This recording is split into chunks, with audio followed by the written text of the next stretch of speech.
Good morning. And welcome to, well, it's not the first class of senior summer because the first class was Latin and it was Tuesday, but this is the first large group class of senior summer. I'm Ann Archer, coordinator of the program. And by way of introduction, would you take a moment to remember where you were in 1940, 1941, how aware you were of what was going on in Belgium and France and Europe. And I know we're of different ages, so some remember what, as children, as teenagers, as participants in the Second World War. Our speaker today was a child in Belgium when the Germans came through Belgium to go to France, and he is going to tell us about that. We're so lucky to have you here, Andre. I have trouble talking to Andre Moensens because I'm speaking English, and Andre and I usually speak French. But I think he's going to speak English today. I think we can manage, and it is my great pleasure to introduce my friend, Andre Moensens. Thank you very much. Can you hear me all right? Because that mic, no? I'm going to have to hold this in my hands. Is that it? Is that better? Okay. I'm going to tell you a few of my memories because as you... You have to hold it higher. Higher? Oh, boy. As you, and I hope you can understand me as well, because I obviously have an accent since I was born in Belgium. It's hard boiling 5 years down in less than an hour, but I've tried to do it, so obviously I have to edit out an awful lot of things. This is just a very brief overview. Belgium is a very small country. I lived in the town of Zwijndrecht, which is the big arrow over there. And as you can see, it is bordered to the north by Holland. On the east, to the right here, and to the south, it is bordered by two giants, Germany and France. And then way in the corner below there, it's bordered by another very tiny little country, the Grand Duchy of Luxembourg. To the north and west is actually the North Sea, and also the entry to Antwerp, which is a major seaport, through the Schelde that comes in at the other broken arrow that you can see there. We lived, my home in Zwijndrecht was barely 3.5 miles from Antwerp, and from our home we could see the spire of the cathedral. Before the war started, Germany had been causing an awful lot of trouble in Europe without actually having war. They forcibly annexed Austria in 1938.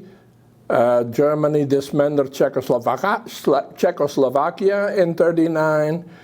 And Hitler and Stalin also had signed a secret pact whereby they were going to split Poland into two areas, two halves. One German, one Russian, or Soviet. And in that same secret agreement, they also decided to let the Soviet Union invade Poland as well. Finland, I'm sorry, Finland. The beginning of the war was really when Germany invaded Poland September 1, 1939. It was a new kind of war. Nobody had ever seen that before, because initially they would bomb the countryside to pieces, then they would drop parachutists behind the lines and follow it up with thousands of tanks, panzers as the Germans called it, in order to gain as much territory as possible. That was the start of World War II, really. It involved France and England as well, because they had both signed a pact, a mutual assistance pact with Poland. And because of that, they were forced into war as well, and they mobilized and declared war on Germany immediately. But they didn't fight. They just, both of them hid into two lines of fortifications. On the French side, it was the Maginot Line, and on the German side, it was the Siegfried Line that you see here. And they didn't fight at all. They just looked at each other across a piece of empty land, no man's land, they called it. But the war was there. No fighting. World War II had started. Here you see some newspaper clippings of that day in 1939. We weren't really involved in that war. Everybody knew that there was going to be a broader war, but nothing was happening as yet. But then, on May 10, 1940, the Germans invaded 4 countries simultaneously: Holland, Belgium, Luxembourg, and France. Here you see the massive assault, the way it occurred. There were 4 strikes against Belgium, only 1 against Holland, and only 1 against Luxembourg, which was broken through because that allowed the Germans to enter France, bypassing the Maginot Line. We were living in the town of Zwijndrecht, as you can see there, a suburb of Antwerp. The dark blue line that you see is the Scheldt River. That's what separated us from the city itself. And then east of that was all part of the city itself and its suburbs. 3,500 German planes attacked us, 77 German divisions, of which 2 of them were airborne, and 3 different tank corps broke into Belgium and Holland as well. We had, of course, immediately a lot of destruction, as you can well imagine, because of the bombing. And I still remember the first day of the war in Belgium, which was May the 10th. Everybody knew that war had to be coming. And I had been, even though I was only 10 years old, I had been reading the newspapers and the magazines, the weekly illustrated magazines. But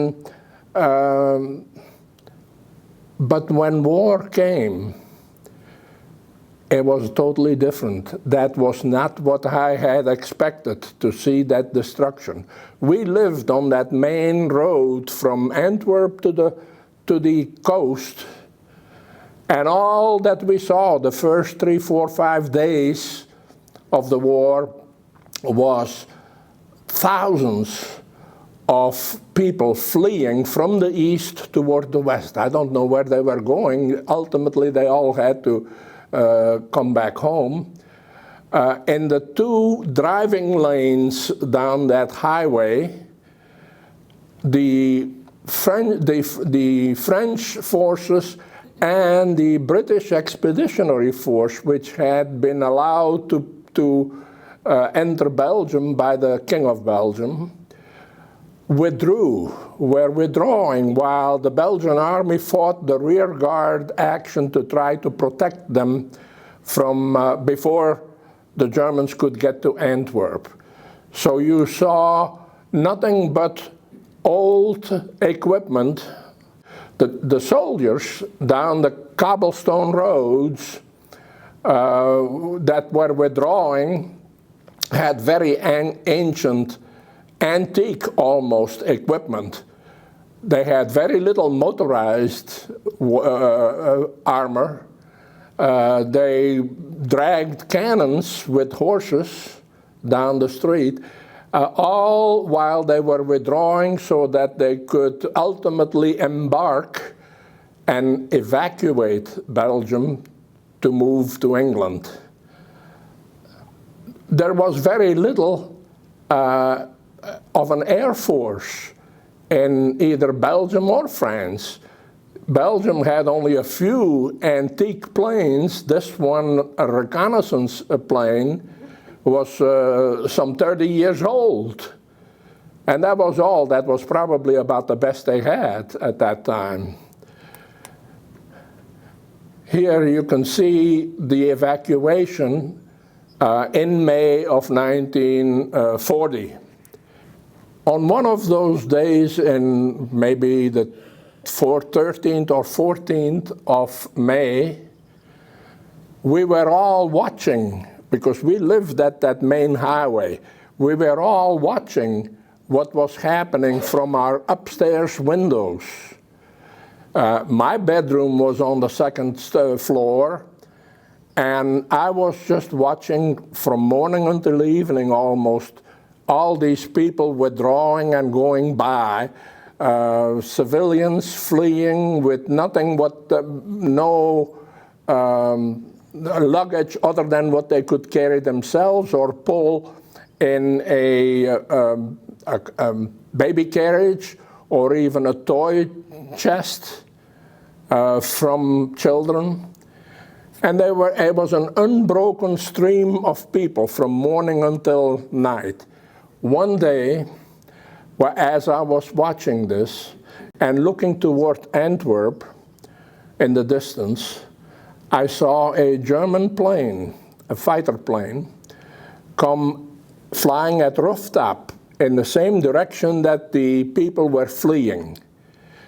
And when the plane was just about maybe 100 meters from our house, he opened fire and began to machine gun the masses down the street below us.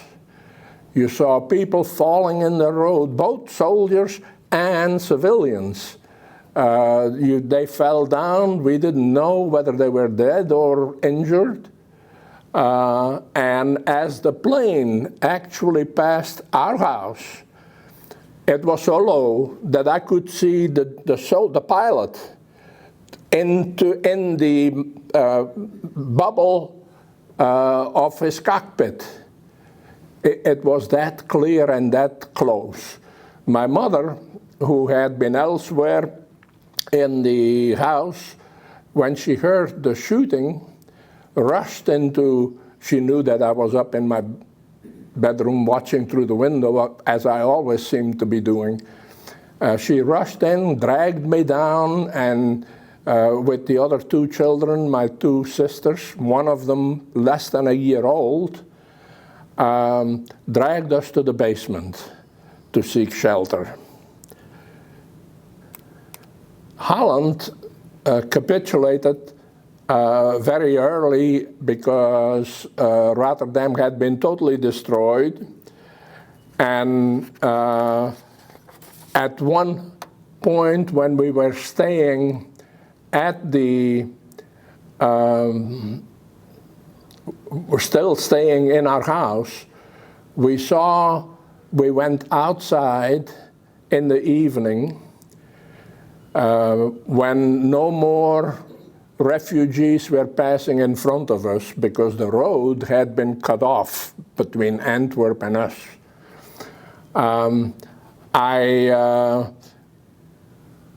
Antwerp was, like I said, just a few kilometers down the road there from where we were.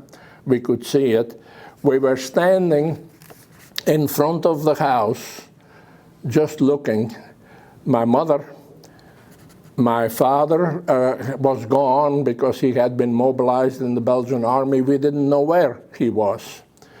With my mother was holding my youngest sister, like I said, only less than a year old, and my other sister, who was 2 years younger than I was. We were looking toward Antwerp, and the sky was red. Antwerp was in flames. My mother started crying. It was the first time in my life that I had ever seen my mother cry. And as we were huddled against her,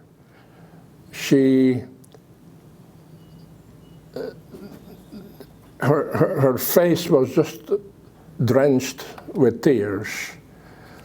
And we were all overcome as well, obviously. And I remember saying to my mother, my father was gone. I told my mother, I'll take care of you. Although I had no idea how, as a 10-year-old, I was going to be able to do that.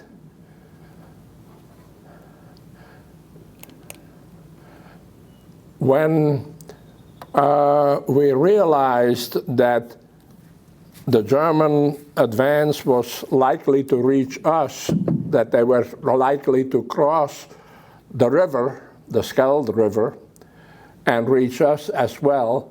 So my mother decided that it was just a little bit too dangerous to remain so close to the main highway where the Germans obviously had to come by when they were pursuing the army. So my mother decided that we would abandon our house and go to our grandparents who lived in the farm country, in the polders, we called it. We were there for a couple of days. Nothing much was happening anymore. We could still hear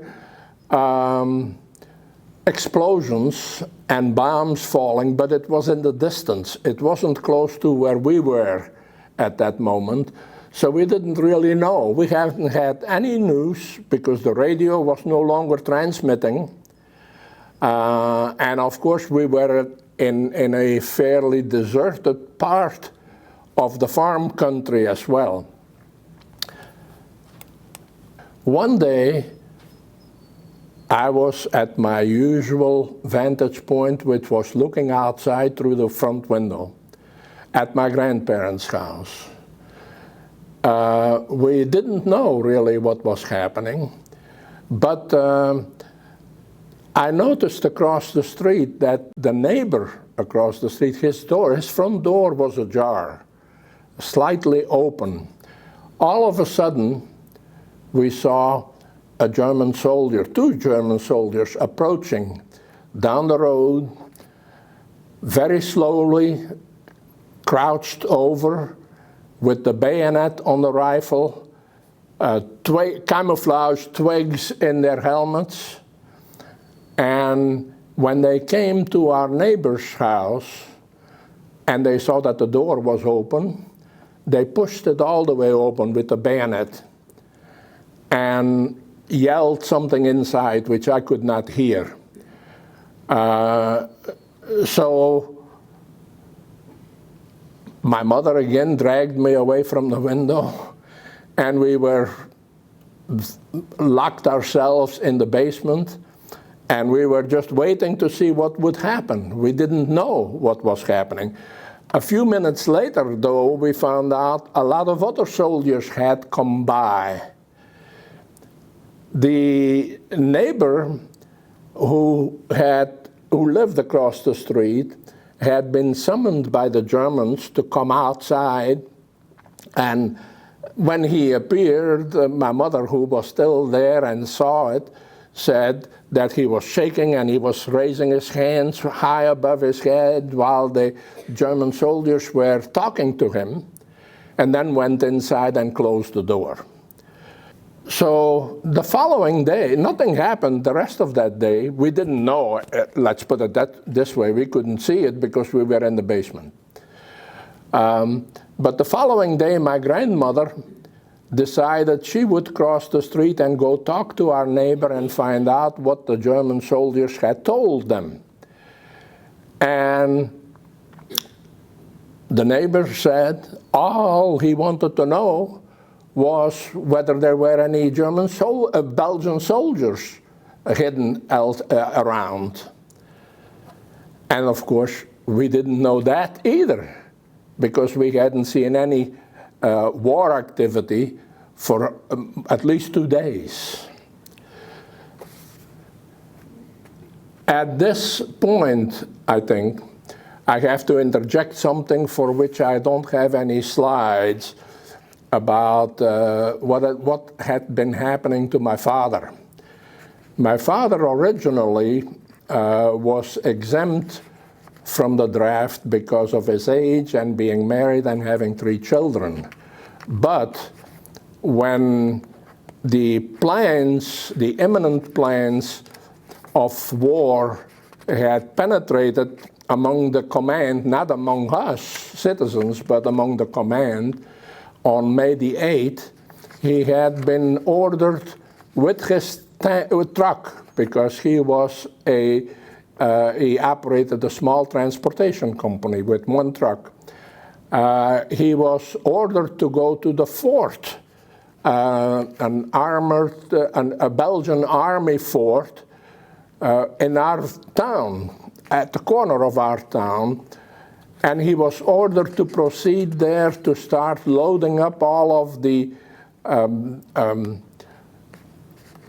documents, mostly, all of the archives, as well as some provisions and so on, and to be ready to withdraw with the Belgian army when it became time to do so. He did that. He was gone then. We didn't know where he was.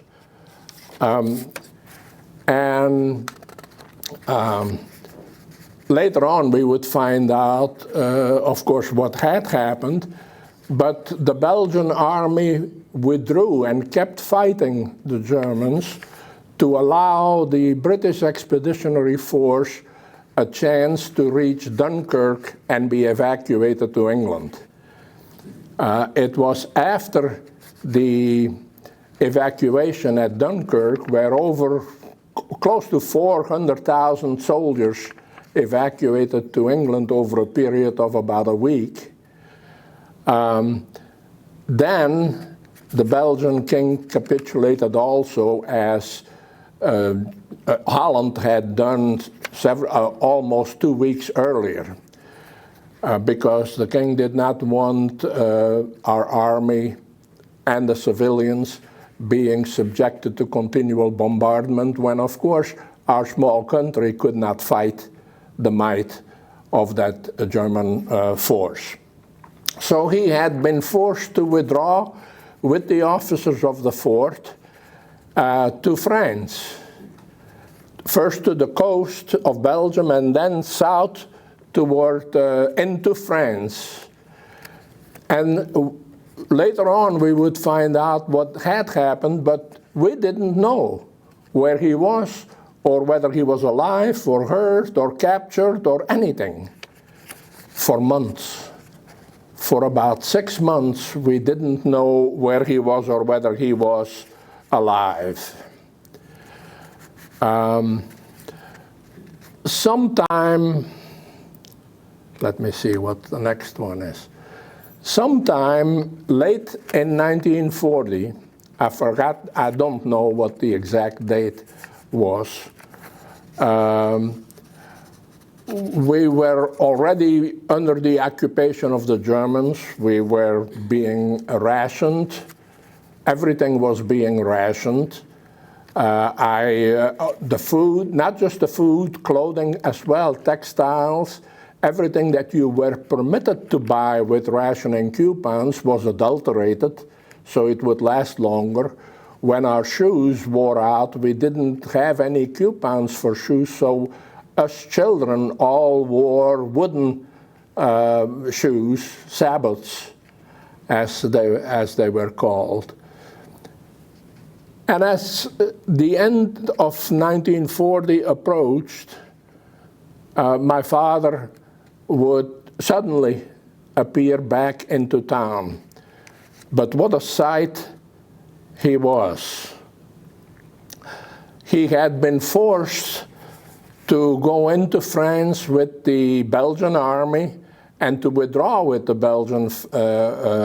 French, into France rather, until at one point France and Germany signed an armistice. And to the Germans, that meant they had won. The war was over now. The fighting war was over, and the occupation began. At that point, my father, with the Belgian army, his regiment was being disbanded in France. What were they going to do? Nobody had provided for that. And they said, when they asked their leaders what to do, they were told, go anywhere, go home. Go where? There was no transportation. All of the railroads that had resumed working in that, at that time of 1940 were reserved for German transportation. Army, equipment, provisions, and so on. There was no civilian transportation at all. So they said, walk. And he had walked from the middle of France to Belgium, to home, a walk that took almost 4 months, more than 3.5 months. When he appeared at our door, I heard a voice that I thought was my father, although I hardly remembered what it was supposed to sound like. And I suddenly heard my mother babbling, and I rushed down because, again, I was upstairs, my favorite place to be, in front of the window. I saw my father. He was emaciated. His clothes were all in tatters. He had no shoes. His army boots had long given up their life, and he had rags, frequently rags cut from deceased soldiers found along the highways, ragged around his feet. That's how he walked. He didn't have any shoes anymore. And that's who showed up at our house. As I said, it was probably either November or early December of 1940. We were already being rationed, as I said before, and everything was required a coupon that you could renew every month. But my father, who had been a soldier, didn't have any coupons and wasn't entitled to get a coupon book. So we had nothing to eat except what we could scavenge in the countryside. About a week after he was home, the Germans occupying forces in the town apparently had gotten wind that he was back, and they came and arrested him. They said, you have a choice. We'll repair your truck, which had been abandoned in France somewhere. We'll repair your truck, and you can go work for us at the Atlantic Wall that the Germans planned to build along the coast of France to prevent the Allied forces later on from invading France. You have that choice, forced labor for the TAD organization, or we'll put you in a work camp in Germany. Some choice. So he chose to go to France, where he worked for the TAD organization. And by the way, the Germans really made that appear like it was some haven for people to be in. That was actually an illustration of the Atlantic Wall in a German newspaper, trying to recruit people to go and work there. As he was working there for the German TAD organization, he joined the resistance. The resistance had been growing, underground the resistance had been growing, and they did everything that they could to sabotage the Atlantic Wall. They used a mix of cement that had more sand in it than it should have, so that the bunkers that the Germans were going to build were not as strong. My father, who was driving a truck loaded with equipment up the dunes by the coastline in France, would accidentally loosen the tailgate of his truck so that all of the stuff would fall down the road and block the road for several days as they climbed the dunes. And then, of course, they didn't have didn't have much equipment to get rid of it so that the work could resume and so on. Some of the people, he never told us much about that because an awful lot of people that he knew and that he had worked with in the resistance were caught and executed summarily. That and resistance working and sabotage was deemed to be a capital offense that resulted in immediate execution. No due process in those days. So meanwhile, our life was proceeding under the German occupation. We had very little food, and what we had was frequently of extremely poor quality. So we tilled our gardens, all of our gardens, got rid of all of the bushes and the ornamental stuff, and planted vegetables and fruit bushes, so that we could at least have something to supplement our intake. This slide is not really from us. It's one that I found somewhere on the internet from England. We didn't know that they were called Victory Gardens in England, but Churchill apparently had exhorted the British people from planting those things, and those would be food to produce more food, and those would be the gardens that would assure the Allies their victory. By the way, I didn't have any pictures. My family just had a tiny little box Kodak camera, and we didn't take any ourselves because I think my mother probably didn't even know how to operate it, frankly.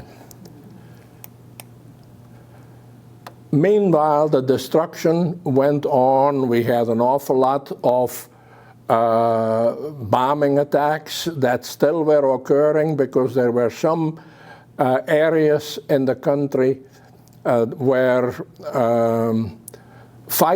limited fighting was going on. But in addition to that, we also had a lot of destruction from about 1942 on, when Allied planes, especially after the United States joined the war after Pearl Harbor, the Allied planes overflying Belgium to try to bomb Germany into oblivion were shot down occasionally, and they fell with their load of bombs still intact, and all of which exploded, of course, when the planes themselves were landed down. We had a lot of that to deal with. In fact, two of those planes came down very close to where I lived, and one of them, when it exploded, hit me with a shrapnel in my hand, which still caused a scar that I still have today after that many years. Then, of course, we jump ahead, passing over an awful lot of things that had been happening to the invasion in Normandy. My father was still working, doing the forced labor in France, and he happened to be at home when the invasion began.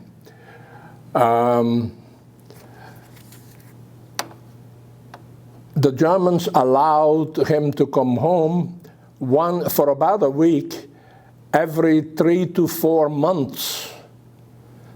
So we had seen him a couple of times in between. And he happened to be home on a week's pass when the invasion occurred. And he decided immediately to go underground and not to return to France at the end of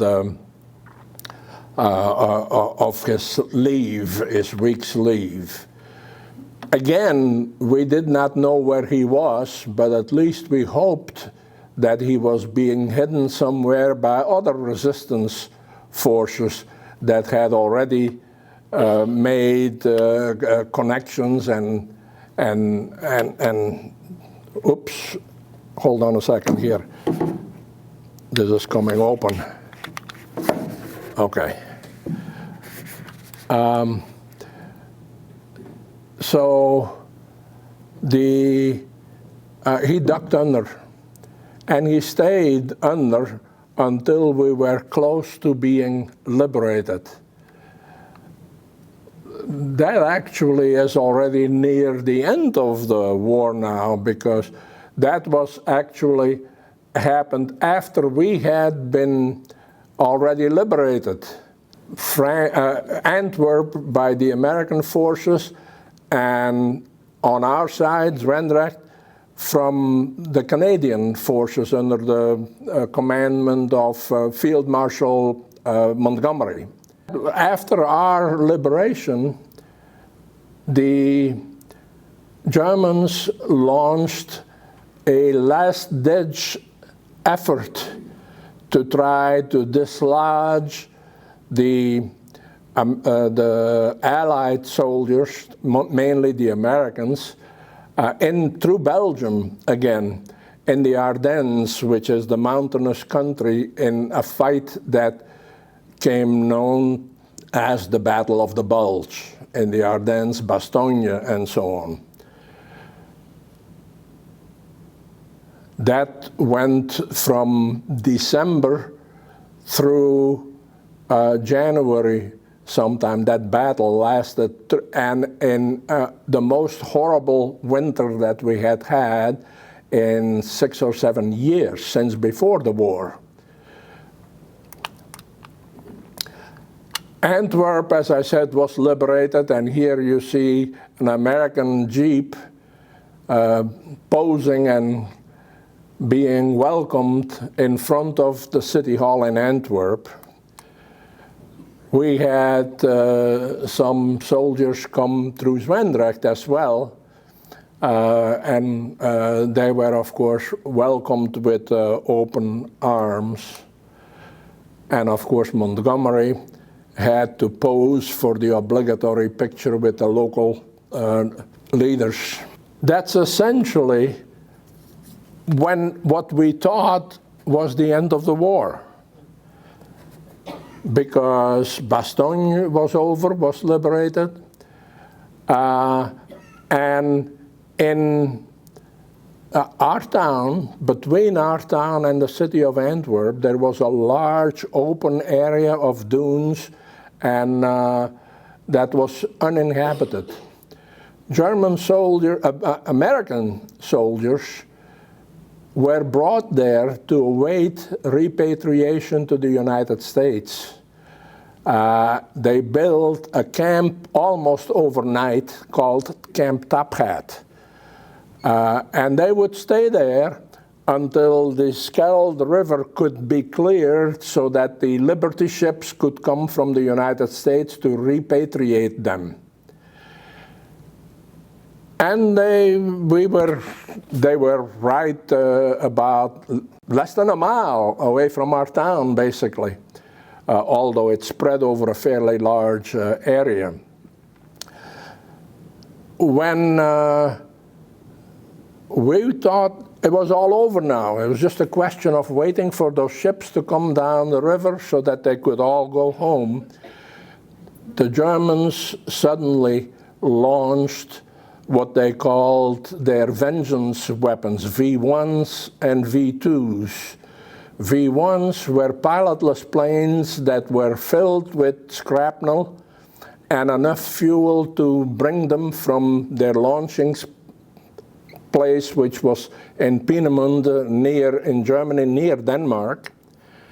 And it was a frightening thing to live under that. Pretty soon, as youngsters, we grew to know the difference in the sound of those motors. Those motors, which they call cruise missiles now, but they weren't really cruise missiles, they were just pilotless planes. The engine had a very, very characteristic sound. And when it stopped,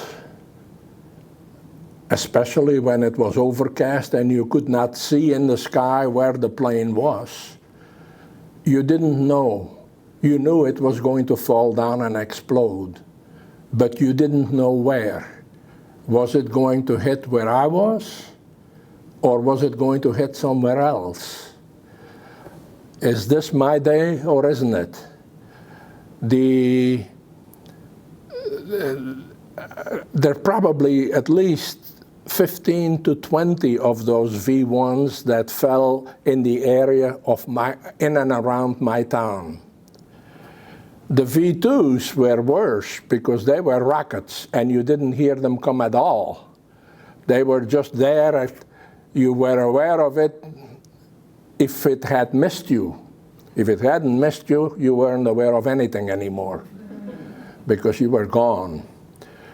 I remember one hitting in our town about, a third of a mile from where we lived. It was night. We had, because of the explosions, we had moved all of our beds on mattresses in the dining room because that was the most centrally located room in the house. And we were sleeping basically on those mattresses on the floor there, the whole family did. One day, I never heard an explosion. All of a sudden we were awakened by the window blowing out and landing on us, and the plaster falling from the ceiling and the walls, covering us where we were sleeping. Luckily, none of us were seriously hurt. But later on, a couple of hours later, we found out that a V-2, a rocket, had fallen right into the town. It had wiped out an entire block of older, fairly old residences. Two boys my age, we were 14 and 15 at that time, two of them were killed. The previous day in the afternoon, I had been playing with them. They were just gone. So the attack of those cruise missiles on Antwerp and the environments caused Antwerp to be called the city of sudden death. Here you see an enlargement, but you see that little, the Scheldt River there, and an area to the left of it, and then a green line going straight down. We lived right there between that, the fort of Zwijndrecht is there in that green, dark line, outlined area. That was where the fort was. All of those dots were impacts of V1s and V2s. Over 2,000 fell on the Antwerp and vicinity during that 2.5 months of terror, because that's all it was, terror. And that was, it also shows the one that fell right in the middle of our town there. The city was survived, but there was if you want to Google it on the computer, just Google Antwerp Rex Cinema. One of the V2s struck the Rex Cinema in the center of town. It was filled with soldiers and civilians. They were playing the movie at that time. I forgot where, I've got it here somewhere. Oh, Cecil B. DeMille's The Plainsman with Gary Cooper was playing. The theater was hit by a V2 and totally destroyed. Over 5,000 deaths in that one explosion.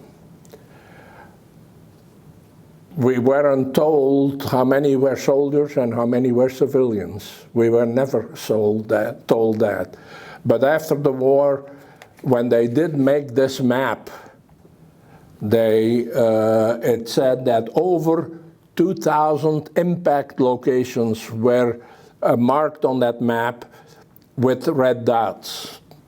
The total deaths caused by these weapons in Antwerp and the environment was 3,700 civilians plus 6,000 injured. They never did release the figures of how many soldiers were killed in that period of terror at the very end of the war.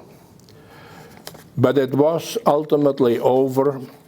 We were all, my family was all safe. We knew an awful lot of people that hadn't survived, but at least we were all safe and unhurt, even if our belongings were destroyed by all of the bombardments, but we were okay, and so we were happy for that. if you have a PowerPoint program on your computer, you can write me, ask for me, my email address is there, and you can ask it of me, and I will send you I'll email you a copy of the PowerPoint presentations. So meanwhile, I thank you for your attention, and I hope it interested you. Thank you.